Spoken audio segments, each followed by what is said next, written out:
Check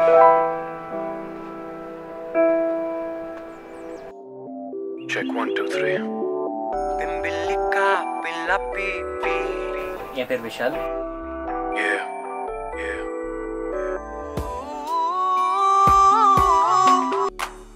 இன்னைக்குமே வந்து கானா கிங்னா என்னை பொறுத்த வரைக்கும் தேவா சார் தான். Sorry ma. ரஹ்மான் சார் வந்து எனக்கு ஒரு குரு மாதிரி. நைட் டைம்னா கண்டிப்பா ராஜா சார் தான். ரஹ்மான் சார் பண்ண சாங்ஸ் எல்லாமே எனக்கு வந்து மனப்பாடம். அது கண்டிப்பா எல்லாருக்கும் பிடிக்கும். பா செம்மையா இருக்குல்ல. எல்லா யங் மியூசிக் கம்போசர் எல்லாருக்கும் அந்த கேப் ஃபில் பண்ணணும்னு ஒரு ஆசை இருக்கும். இதாண்டா மியூசிக். அவரோட மியூசிக் பாத்தீங்கன்னா மாறிட்டு தான் இருக்கு. என் டெசிஷனை வந்து சப்போர்ட் பண்ணது வந்து அம்மாவும் அப்பாவும் தான். டவுசர் உருவி God shot my goddamn குருவி. அவ்வளவுதான்.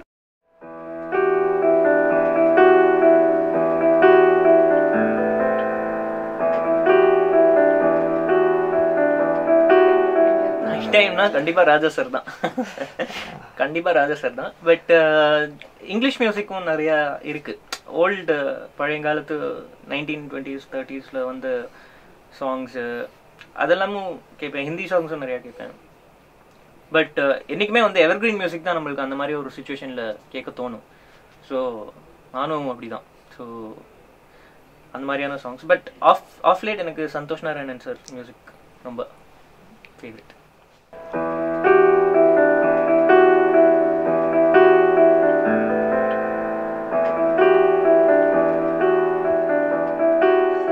அட்வைஸ் சொல்ற அளவுக்கு எனக்கு நாலேஜ் இருக்கான்னு தெரியல. பட் கண்டிப்பா music quality of music quality of சவுண்டை விட குவாலிட்டி ஆஃப் சவுண்ட் வந்து எப்பவுமே ரஹ்மான் சார் கொண்டு வந்ததுலேருந்தே அந்த சவுண்டுக்கான இம்பார்ட்டன்ஸ் வந்து வந்துருச்சு.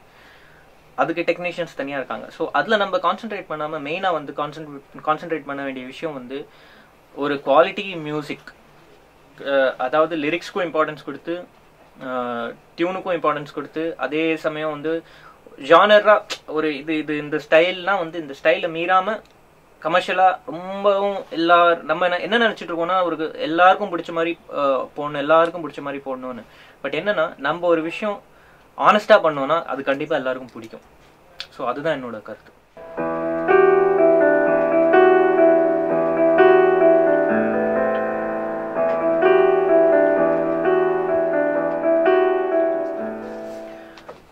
'92 ரோஜா வந்தப்போ எனக்கு ஒரு 8-9 இயர்ஸ் இருந்திருக்கும். பட் அப்போ வந்து அந்த சாங்ஸை கேட்கும்போது சவுண்டிங்கே வேற மாதிரி இருந்தது. அண்ட் இது எல்லாரும் அக்செப்ட் பண்ணுவாங்க கண்டிப்பா. என்னன்னா ஒரு கிளாரிட்டி, சவுண்ட்ல ஒரு கிளாரிட்டி, ஒரு அந்த பாட்டை கம்போஸ் பண்ண ஒரு விதத்துல அந்த அந்த தாட்ல எவ்வளோ ஹார்ட் ஒர்க் போட்டிருக்காரு. அந்த சாங் ஆரம்பிச்சது எப்படி, முடிஞ்சது எப்படி, பிட் பை பிட் எனக்கு வந்து இது வரைக்கும் ரஹ்மான் சார் பண்ண சாங்ஸ் எல்லாமே எனக்கு வந்து மனப்பாடம். ஸோ இண்டஸ்ட்ரியோட டெக்னாலஜி, சவுண்டோட டெக்னாலஜி ட்ரெண்டை வந்து மாற்றினவர் வந்து ரஹ்மான் சார் தான். என்றைக்குமே வந்து டியூன்ஸு எவர்கிரீன் மெலடிஸ்ன்னு கேட்டிங்கன்னா கண்டிப்பாக ராஜா சார் தான் சொல்லுவேன். ஆனால் சவுண்ட் எனக்கு என்ன ஒரு ஆசைன்னா அந்த சவுண்ட் ரஹ்மான் சாரும் இளையராஜா சாரும் சேர்ந்து ஒர்க் பண்ண ஒரு ஆல்பம் எப்படி இருக்கும், அந்த ஒரு எதிர்பார்ப்பு கண்டிப்பாக எல்லாருக்கும் இருக்கும். எனக்கும் அந்த எதிர்பார்ப்பு ரொம்ப ஜாஸ்தி. இப்போ என்னன்னா அந்த சவுண்டோட பியூட்டியை வந்து வெளில கொண்டு வந்தவர் வந்து ரஹ்மான் சார் தான். ஸோ வேர்ல்டு மியூசிக்கை வந்து இந்தியன் இதுக்கு கொண்டு வந்தது அவர் தான்.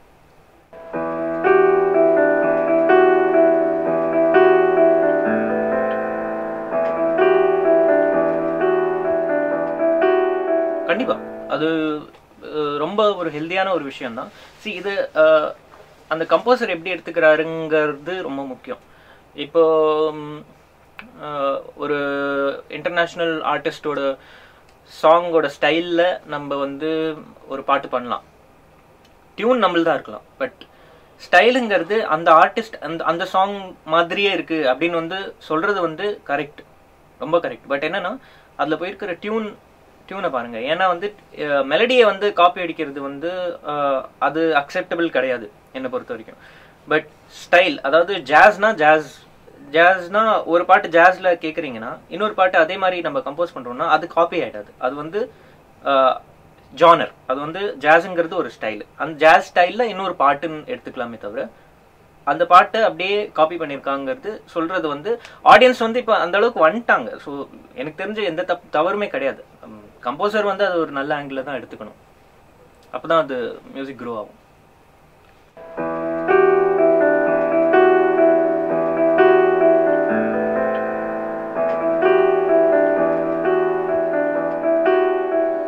அது ரீமிக்ஸுங்கிறது ரொம்ப ஒரு என்ன சொல் டெலிகேட்டான ஒரு விஷயம். ஒரு கம்போசரோட ஐடியாவை எடுத்து நம்ம வந்து அதை வந்து ரீமேக் பண்ணுறோமோ ரீமிக்ஸ் பண்ணுறோம்னா அதுக்கு உரிய ஜஸ்டிஸ் நம்ம வந்து கொடுக்கணும்.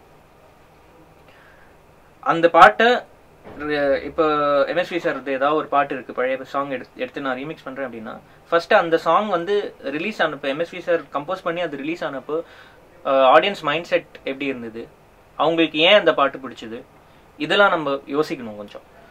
ஸோ அதில் இப்போ மெலடி நல்லா இருக்குது, லிரிக்ஸ் நல்லா இருக்குன்னா லிரிக்ஸை மேலே வச்சுக்கிட்டு தான் நம்ம வந்து மெலடியை மேலே வச்சுக்கிட்டு தான் நம்ம வந்து இப்போ அந்த பாட்டை ரீமிக்ஸ் பண்ணணும். ஏன்னா அப்போ தான் அந்த சோல் அப்படியே ட்ராவல் ஆகும். ஸோ இதில் நிறைய விஷயங்கள் இருக்குது, நிறைய தாட் நம்ம கொடுக்கணும். ஸோ அந்த கம்போசருக்கும் இருக்கிற ரெஸ்பெக்டும் சரி, அந்த ஜென்ரேஷனில் கேட்ட அந்த ஆடியன்ஸ்க்கும் நம்ம அந்த ரெஸ்பெக்டை கொடுக்கணும். அதே சமயம் அந்த மியூசிக்கை வந்து பத்திரமா கொண்டு வந்து இப்போ இருக்கிற ஜென்ரேஷனில் சேர்க்க வேண்டியது வந்து ரொம்ப முக்கியமான ஒரு ரெஸ்பான்சிபிலிட்டி. ஸோ அது வந்து அங்கே சொதப்பணும்னா அந்த பாட்டு வந்து அந்த பாட்டோட உயிர் இல்லாமல் போயிடும்னு நான் நினைக்கிறேன்.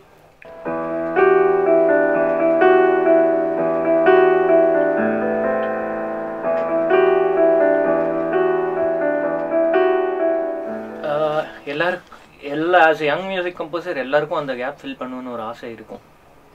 பட் என்னன்னா இப்போ நான் வந்து இதை யாரையுமே நான் ப்ளேம் பண்ண மாட்டேன். இப்போ சினிமா வந்து more than art, it's also a money making tool. So ஜனரஞ்சகமாக ஒரு மியூசிக் போடுறோம் அப்படின்னு சொல்லிட்டு நம்ம வந்து என்ன பண்ணிடுறோம், 3 மாதம் நிற்கிற மாதிரி 4 மாதம் நிற்கிற மாதிரி சாங்ஸ் தான் பண்ணுறோம். அது ஒரு தேவையான ஒரு விஷயம்தான். பட் அவசியமாங்கிறது ஒரு பெரிய கேள்வி. இப்போ ரஹ்மான் சார் இருந்த பீரியட்ல வந்து, ராஜா சார் இருந்த பீரியட்ல வந்து கேப் எங்கே இருந்ததுன்னா வந்து டெக்னாலஜியில் ஒரு கேப் இருந்தது. அது வந்து ரஹ்மான் சார் வந்து ஃபில் பண்ணார். இப்போ இருக்கிற ட்ரெண்டில் பார்த்தீங்கன்னா அந்த கேப் என்னை பொறுத்த வரைக்கும் ஸ்லோவாக ஃபில் ஆகிட்டு இருக்கு. ஏன்னா வந்து new composers are trying that best to fill that gap. But என்னன்னா அந்த கமர்ஷியலுங்கிற ஒரு பவுண்ட்ரிக்குள்ள நம்ம எப்போ மாற்றுறோமோ அப்போ வந்து அந்த எக்ஸ்பெரிமெண்ட் பண்ண முடியாமல் போயிடும். ஸோ அந்த ஆர்ட்டுக்கான மதிப்பு லைட்டாக மிஸ் ஆகுறதுனால தான் வந்து இப்போ வந்து இந்த மாதிரி நம்ம ஃபீல் பண்ணுறோம், என்னன்னா இந்த ஒரு கேப் ஃபில் பண்ணுறதுக்கு யாரும் இல்லையோ அப்படின்னு. பட் என்னன்னா இப்போ இருக்கிற ஆடியன்ஸுமே வந்து யூடியூப்க்கு நிறைய எக்ஸ்போஸ்டாக இருக்காங்க. இப்போ இருக்கிற ஆடியன்ஸ் வந்து நிறைய மியூசிக், வேற இன்டர்நேஷ்னல் மியூசிக்ஸும் கேட்குறாங்க. அந்த டைமில் அந்த இது கிடையாது. யூடியூப் வந்தே எனக்கு தெரிஞ்ச ஒரு 10 வருஷம் 12 வருஷம் ஆயிருக்கும், அவ்வளோதான். ஸோ அதுவும் கேட்சப் ஆனது ஒரு லாஸ்ட் 5 இயர்ஸில் தான். அதுவும் இப்போ ஃபேஸ்புக் இருக்குது, ட்விட்டர் இருக்குது.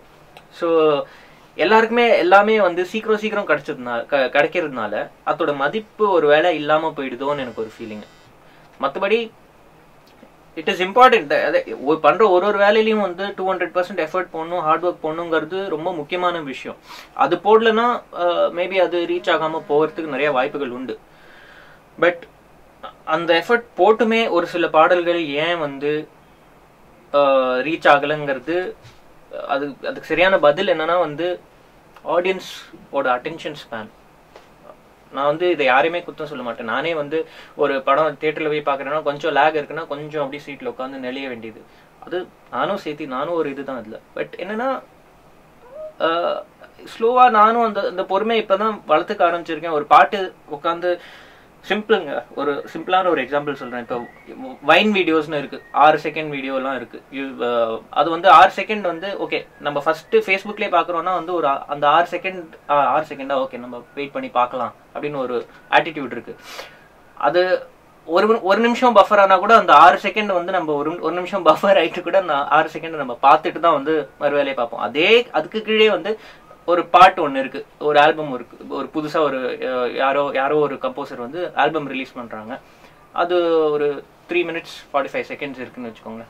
அது வந்து ஓகே இவ்வளோ பெருசா 3 minutes 45 seconds, சரி எதுக்கு அடுத்த வீடியோ போகலாம் அந்த ஒரு ஆட்டிடியூட்ல தான் நம்ம எல்லாருமே இருக்கோம். அந்த அந்த 2 நிமிஷம் நம்ம வந்து அதுக்கு ஸ்பெண்ட் பண்ணோம்னா அது நல்லா இருக்கா நல்லா இல்லையாங்கிறது நம்மளுக்கு தெரிஞ்சிடும். ஸோ இந்த ஒரு அக்செப்டன்ஸ் இன்னும் அக்செப்டன்ஸ் வந்தால் நல்லா இருக்கும்னு எனக்கு ஒரு ஃபீலிங் ஆடியன்ஸ் கிட்ட. ஸோ அது வந்ததுனா தான் நம்மளுக்கு வந்து ஃபர்ஸ்ட்டு காதே கேட்கும் யார் வந்து என்ன மாதிரி மியூசிக் பண்ணிட்டு இருக்காங்கிறது. ஸோ அது ஒரு முக்கியமான விஷயம். விளம்பரங்களை தாண்டி ப்ரமோஷன்ஸை தாண்டி பாட்டு நிஜமாவே நல்லா இருக்கா, அது ஒரு பெரிய கேள்வி. பார்த்தீங்கன்னா எம்எஸ்வி சார் வந்து நிறையா கேவி மகாதேவன் சார்லேருந்து வரேன். அவர் வந்து நிறையா கர்நாடிக் இன்ஃப்ளூயன்சஸ் ரொம்ப ஜாஸ்தியாக இருந்துச்சு அவரோட மியூசிக்கில். அதே சமயம் வந்து எம்எஸ்வி சார் வந்தோடனே கொஞ்சம் வேர்ல்டு மியூசிக் உள்ள வந்தது, ஜாஸ்லாம் கொஞ்சம் உள்ளே வர ஆரம்பிச்சிது. அது கேட்கும் போதே நம்மளுக்கு தெரியும், ஓகே இது வந்து இன்ஸ்பயர்ட் ஃப்ரம் ஓகே இவர் இந்த மியூசிக் டைரக்டர் வந்து நிறைய வேர்ல்டு மியூசிக் கேட்குறாருங்கிற ஒரு தாட் வரும்.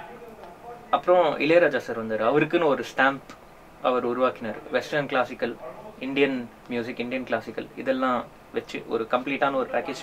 அப்போ இருந்த டைமில் வந்து மேபி 80s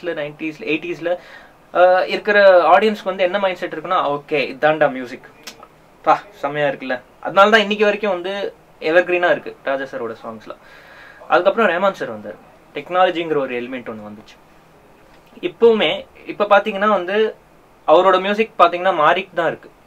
இப்போ ட்ரெண்ட் எப்படியோ அதுக்கேற்ற மாதிரி தான் அவரும் போயிட்டு இருக்காரு. பட் என்னன்னா இந்த டெக்னாலஜிங்கிற விஷயம் வந்து என்னை பொறுத்த வரைக்கும் இப்போ மியூசிக்ல ரொம்ப ஜாஸ்தி ஆயிடுச்சு. இப்போ எலக்ட்ரானிக் மியூசிக்காக இருக்கட்டும், டப் ஸ்டெப்பாக இருக்கட்டும், ட்ராப் ஸ்டெப்பாக இருக்கட்டும், இதுலலாம் எலக்ட்ரானிக் எலிமெண்ட்ஸ் ரொம்ப ஜாஸ்தி, லைவ் எலிமெண்ட்ஸ் கம்மி. லைவ் எலிமெண்ட்ஸ் வரணும், பட் எலக்ட்ரானிக் எலிமெண்ட்ஸும் இருக்கணும். அது இல்லாமல் குவாலிட்டி வந்து நம்மளால ஜஸ்டிஃபை பண்ண முடியாது. ஸோ இந்த கேப்பை யார் ஃபில் பண்ணுறாங்களோ அவங்க கண்டிப்பாக கொஞ்சம் டைம் ஆகும் இந்த கேப் ஃபில் பண்ணுறதுக்கு. ஏன்னா வந்து இதை தாண்டி எதுவுமே 7 நோட்ஸ் தான், சாரிகமா பதனி, அவ்வளோதான். அதை தாண்டி மியூசிக் கிடையாது. ஸோ இதுலேயே வந்து ஒரு 3000 இயர்ஸாக இந்த ஆர்ட் ட்ராவல் ஆகிட்டு வந்துட்டு இருக்குன்னா இந்த கேப் ஃபில் பண்ணுறது கொஞ்சம் கஷ்டம் தான். பட் எனக்கு தெரிஞ்சு இப்போ இருக்கிற ட்ரெண்ட்லேயும் சரி எல்லா கம்போசர்ஸும் டெஃபினட்டாக அவங்க ஹார்ட் ஒர்க் போட்டாங்கன்னா யாரோ ஒருத்தவங்க கண்டிப்பாக அந்த கேப் ஃபில் பண்ணிடுவாங்கன்னு நினைக்கிறேன்.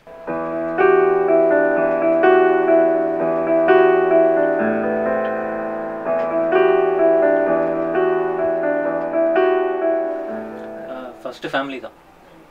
அப்பா அம்மா வந்து மியூசிக்கும் அப்பா அம்மாவுக்கும் சம்மந்தமே கிடையாது. ஃபேமிலிலேயே வந்து ஃபஸ்ட்டு மியூசிக்கை வந்து ப்ரொஃபஷனாக எடுத்தது வந்து நான் மட்டும்தான். 12th முடிச்சுட்டு எல்லாருக்கும் எப்படி எல்லா ஃபேமிலிலையும் எப்படி அந்த என்ஜினியரிங் படிக்கணும்னு ஒரு ப்ரெஷர் இருக்குமோ அது எங்கள் வீட்லேயும் இருந்துச்சு.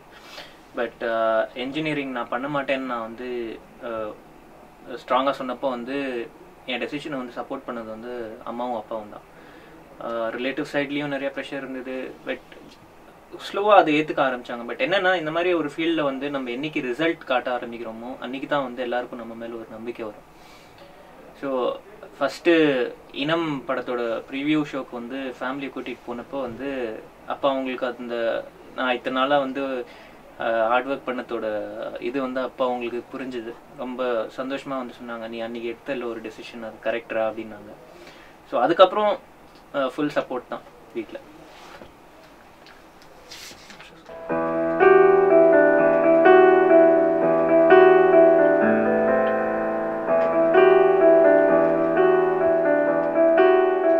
இருக்கு ஆல்பம்ஸ் வந்து எந்த மாதிரியான ஒரு விஷயம்னா, யாருமே வந்து ஒரு நம்மளுக்கு வந்து ஒரு பவுண்டரி இருக்காது, நம்மளுக்கு ஃபுல் ஃப்ரீடம் இருக்கும். அது ஒரு பெரிய ப்ளஸ் ஆல்பம்ஸை பொறுத்த வரைக்கும். ஸோ இதில் வந்து நம்மளோட மியூசிக் என்னங்கிறது நம்மளால வெளிப்படையாக கொண்டு வர முடியும். பட் அதுக்கு தேவையான ஒரு விஷயம், ஃபர்ஸ்ட் தேவையான விஷயம் வந்து கமர்ஷியலி சக்ஸஸ்ஃபுல்லாக ஆக வேண்டிய ஒரு கட்டாயம் அங்கே இருக்குது. அப்போ தான் நம்மளால நம்மளோட ஆடியன்ஸ் பேஸ் ஜாஸ்தியாகவும் நம்ம மியூசிக் நிறைய பேர் கேட்டிருப்பாங்க. அப்போ தான் நம்ம ஆல்பம் ரிலீஸ் பண்ணுறதுல ஒரு அர்த்தம் இருக்குது. ஸோ அது ஃபார்ம் ஆகிற வரைக்கும் கண்டிப்பாக அந்த நேரமும் டைமும் வந்தால் தான் அதை நான் பண்ணுவேன்.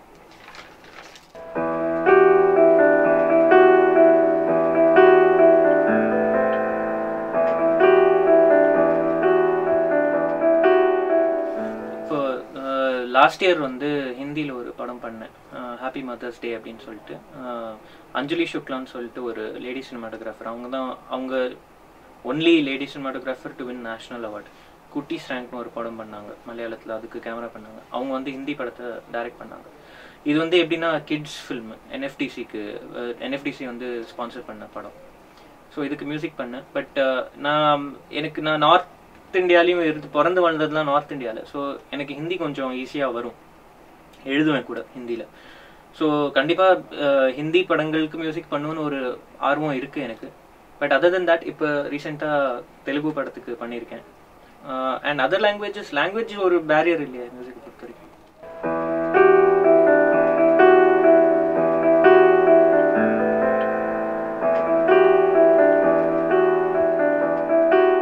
நாளை இயக்குனர் சீசன் 1 வந்து பெஸ்ட் மியூசிக் வின் பண்ணேன். அதுக்கப்புறம் அந்த எபிசோடில் மட்டுமே ஒரு 32 ஷார்ட் ஃபிலிம்ஸ்க்கு மியூசிக் பண்ணேன். அண்ட் ஓவராலாக பார்த்தீங்கன்னா ஒரு ஓவர் 450 ஷார்ட் ஃபிலிம்ஸ்க்கு மியூசிக் பண்ணியிருக்கேன். அண்ட் ஆட்ஸும் நிறையா பண்ணியிருக்கேன். நேஷ்னல் ஆட்ஸ் இருக்கட்டும், Britannia, Pepsi, kingfisher, hero Honda, Airtel நிறையா பிராண்ட்ஸ்க்கு பண்ணியிருக்கேன் மியூசிக்.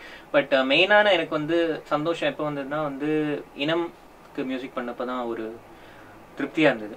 அதுக்கு அடுத்தது இப்போ ஜில் ஜங் ஜக். இனம் வந்து படம் தமிழ்நாட்டில் வந்து கொஞ்சம் நீக்கப்பட்டதுனால நேஷ்னல் அவார்ட்ஸ்க்கு போக வேண்டிய படம் அது வந்து பேன் ஆயிடுச்சுன்னு சொல்லிட்டு வந்து அதை வந்து இது பண்ணிட்டாங்க, டிஸ்குவாலிஃபை பண்ணிட்டாங்க. பட் நிறைய ஃபிலிம் ஃபெஸ்டிவல்ஸ்க்கு போச்சு, நிறைய நல்ல பேர் வாங்கிடுச்சு அந்த படம். பட் அதர் தென் தட் எனக்கு என்ன ஆசைனா இந்த மாதிரி படங்கள் இன்னும் வரணும், ஜனங்க இன்னும் அக்செப்ட் பண்ணணும். அப்போதான் வந்து அதோட ஒரு பெரிய அவார்ட் எனக்கு தெரிஞ்சிருக்காது.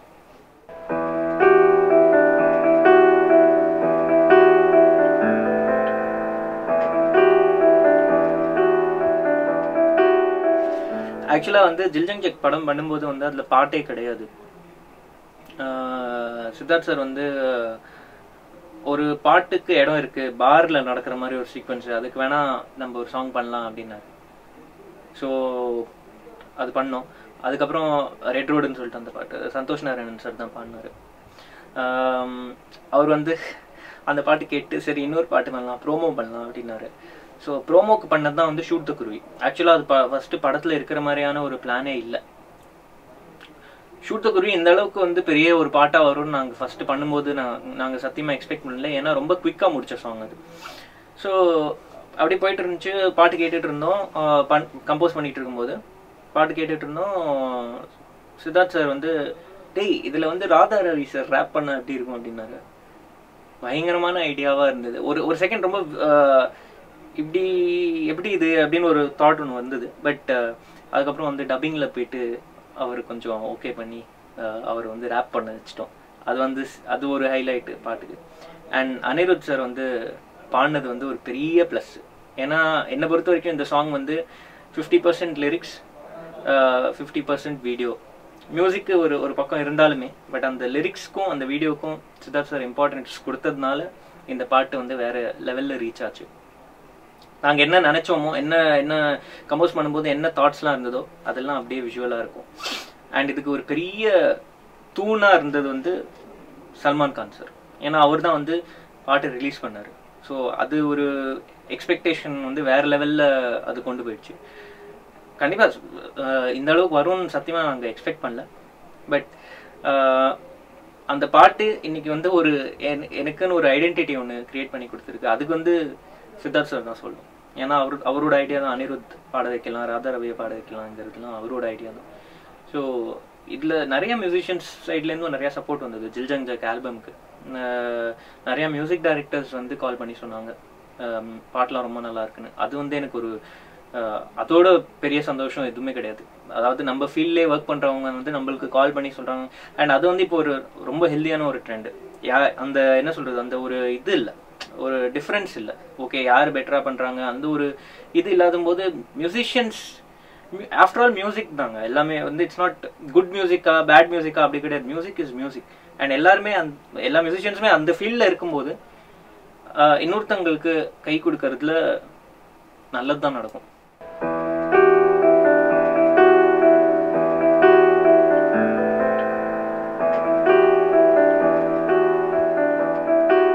கண்டிப்பா அது படத்துல வைக்கலாங்கிற டிஸ்கஷன் நாங்க நிறைய தடவை பண்ணோம்.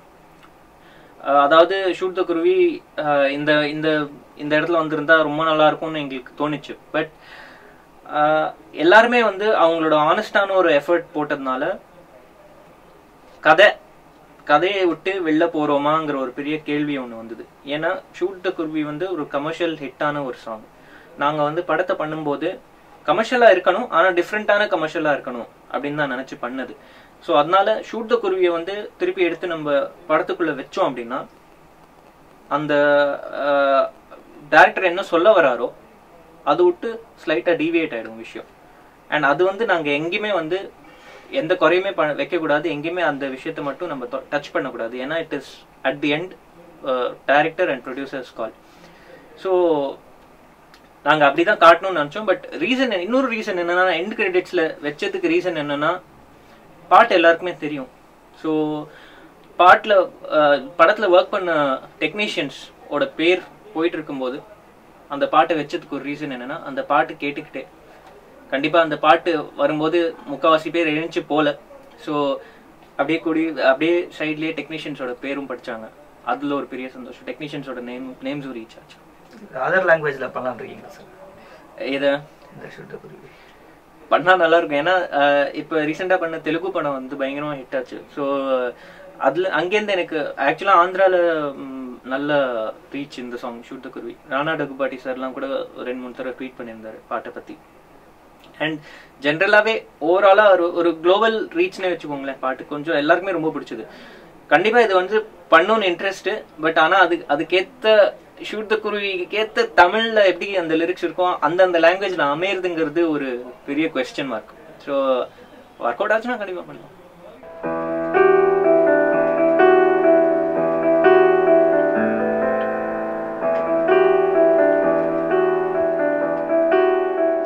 ஸோ இப்போ ஆகம் வந்து ஒரு பிரெயின் ட்ரெயின் பற்றியான ஒரு படம். ஸ்ரீராம் சார் தான் வந்து டைரக்ட் பண்ணார். அவர் வந்து என்கிட்ட ஒரே ஒரு விஷயம் தான் சொன்னார். இது வந்து யூத்தை டார்கெட் பண்ணியிருக்கிற ஒரு ஃபில்மு. இப்போ இருக்கிற டீனேஜர்ஸும் சரி, இப்போ இருக்கிற ஐடியில் ஒர்க் பண்ணுறவங்களும் சரி, ஏன் யூஎஸ் போகணுன்னு நினைக்கிறாங்க, ஏன் யூகே போகணுன்னு நினைக்கிறாங்க, ஏன் அந்த தாட் வருது எல்லாருக்குமே.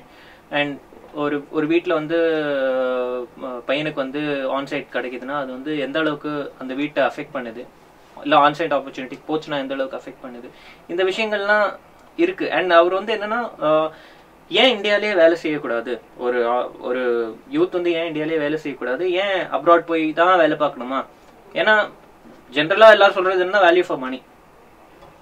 டாலர் காசு இல்லாமல் வாழ முடியாதுங்கிறது ரொம்ப தெளிவான விஷயம் தான். பட் டாலர் இல்லாமல் வாழலாம். அதுதான் அவர் வந்து அந்த படத்தில் சொல்லியிருக்காரு. இது ரொம்ப சிம்பிளாக எளிமையாக ஒரு சொல்யூஷனும் சொல்லியிருக்காரு இந்த ப்ராப்ளமை சால்வ் பண்ணுறதுக்கு. ஸோ அதான் ஜஸ்ட் படத்தோட ஆகமோட ஜஸ்ட் வந்தது.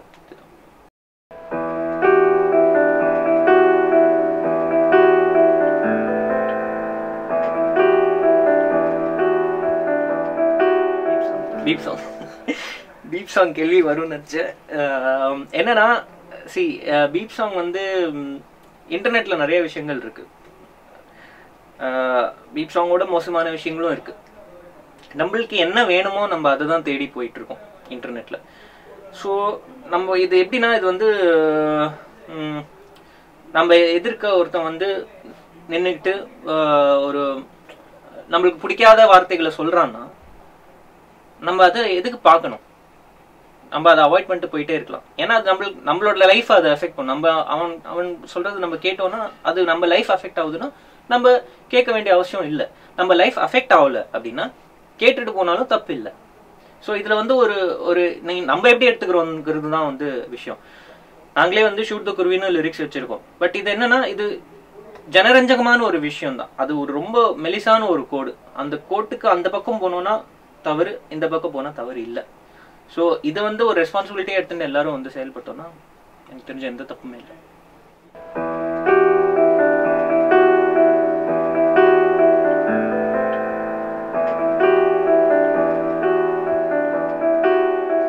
ஓகே, ஸோ ஆர்ஆரை பொறுத்த வரைக்கும் 3 விஷயம். கேரக்டர்னு ஒன்று ஃபிக்ஸ் ஆயிடுச்சுன்னா அவங்களுக்கு ஒரு தீம்னு இருக்கும் ஜென்ரலாகவே ஆர்ஆரில். அண்ட் சில படங்கள்லாம் பார்த்தீங்கன்னா, ஹாலிவுட் மூவிஸ்லாம் பார்த்தீங்கன்னா அந்த ரீல் பீப் டு பீப் வந்து ஃபுல்லாக மியூசிக் இருக்கும். பட் ஒரு சில மூவி, மணிரத்னம் சார் மூவிஸ்லேயே எக்ஸாம்பிள், பெஸ்ட் எக்ஸாம்பிள், சைலன்ஸ்க்கு வந்து அவ்வளோ இம்பார்ட்டன்ஸ் கொடுக்குறாங்க. ஏன்னா ஒரு பெரிய ஆர்ஆர் ஒன்று வந்து முடிஞ்சு, ஃபார் எக்ஸாம்பிள் தளபதியிலேயே ஒரு சீக்வன்ஸில் வந்து ரஜினி சார் வந்து சோபனா மேமை வந்து பார்ப்பாங்க, அவங்க திரும்புவாங்க, சைலன்ஸ் இருக்கும். அதுக்கு முன்னாடி வந்து அந்த சுந்தரி கண்ணால் ஒரு செய்தி, அந்த அந்த மியூசிக் ஃபுல்லாக போயிட்டு ஆர்ஆர் ஃபுல்லாக முடிஞ்சு அப்படி திரும்புவாங்க, அங்கே ஒரு சின்ன ஒரு சைலன்ஸ் இருக்கும். அந்த சைலன்ஸ் எதுக்கு அப்படின்னா அவங்களுக்கு மத்தியில் இருக்கிற அந்த எமோஷனை ஹைலைட் பண்ணுறதுக்கு தான். ஸோ இந்த மாதிரி சைலன்ஸ் நிறைய பேர், நிறைய டைரக்டர்ஸ் வந்து சைலன்ஸ்க்கு இம்பார்ட்டன்ஸ் கொடுத்து தான் மூவி எடுக்கிறாங்க. சில டைரக்டர்ஸ் அதாவது லேக், சில பேர் அது வந்து லேக்னு ஃபீல் பண்ணுவாங்க. இப்போ இருக்கிற ஆடியன்ஸ் ட்ரெண்ட்ல வந்து பார்த்தீங்கன்னா ஓகே, அது எல்லாமே வந்து ஃபாஸ்ட் ஃபுட்டுங்கிறதுனால டக்குன்னு படம் பார்க்கும்போது நம்மளுக்கு ஓகே எமோஷனுங்கிறது கிளியராக புரிஞ்சிருது. கதை புரிஞ்சா போறாது, அது உணரணும். அதுக்காக தான் அந்த சைலன்ஸ்.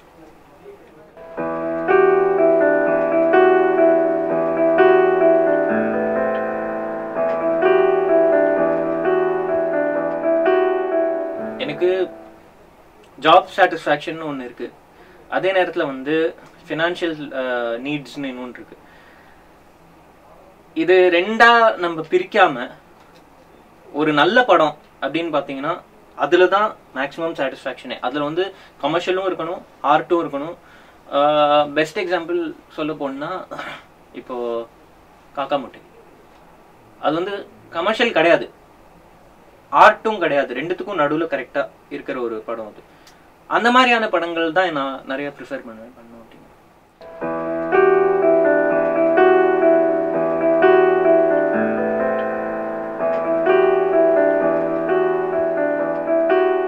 இப்போ அடுத்து வந்து அறிவழகன் சார் இந்த கால் வந்தது. அவர் வந்து அருண் விஜய் சார் வச்சு ஒரு ஸ்கிரிப்ட் ஒன்று பண்ணுறாரு, மெடிக்கல் கிரைம் த்ரில்லர். ஸோ அது வந்து ஒரு ஸ்கிரிப்ட் ரொம்ப ரொம்ப இன்ட்ரெஸ்டிங்கான ஸ்கிரிப்ட். ஸோ அதான் கூப்பிட்டுருந்தாரு. ஸோ போய் கதை கேட்டு வந்தேன், நல்லா இருக்கு. ஸோ அடுத்தது அதான் பண்ண போகிறேன்.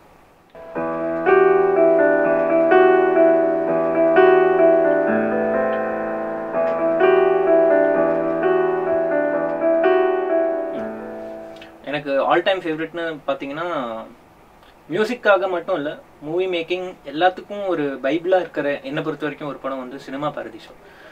ஏன்னா அந்த ஒரு படம் தான் நான் வந்து பார்த்து ஒரு அரை மணி நேரம் அழுதேன். ஏன்னா ஒரு டெக்னீஷியனுக்கும் அது அந்த படம் வந்து ரொம்ப நெருக்கமான ஒரு படம். ஏன்னா சினிமாக்கு ட்ரூவாக இருந்து யார் ஹார்ட் ஒர்க் பண்ணணும்னு நினைக்கிறாங்களோ அவங்களுக்கு அந்த படம் ரொம்ப பிடிக்கும்.